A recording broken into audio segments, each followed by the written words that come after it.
नमस्ते। मेरो फेसबुकमा यहाँहरूलाई हार्दिक स्वागत छ। आजदेखि मैले शिवताण्डव स्तोत्र पढ्ने, उच्चारण गर्ने र गायन शैलीमा स्तोत्रलाई उच्चारण गर्नको लागि मैले जानेका, बुझेका कुराहरू तपाईँको माझमा राख्न गइरहेको छु। यसबाट विद्यार्थीहरूले सजिलैसँग शिवताण्डव स्तोत्र उच्चारण गर्ने, पढ्न सक्ने हुनेछन् भन्ने आशा पनि गरेको छु।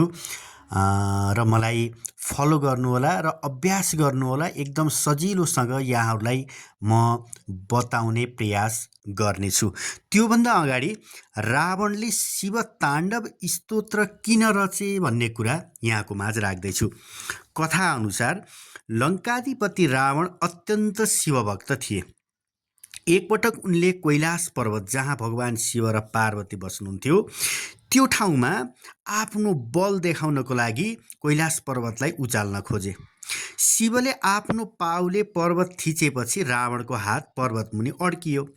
भयभीत र पीडित रावणले भगवान शिवलाई प्रसन्न पार्न स्तोत्रको रूपमा शिवताण्डव स्तोत्र गाउन थाले।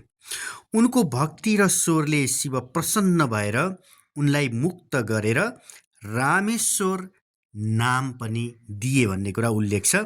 र त्यो समयमै यो स्तोत्र रचना गरिएको मानिन्छ। र खास गरी शिवताण्डव स्तोत्रमा रावणले शिवको नृत्य, सौन्दर्य, उग्रता र कृपाको वर्णन गरेर आफ्ना पाप र दुःखहरू नाश गर्न प्रार्थना गरेका छन्।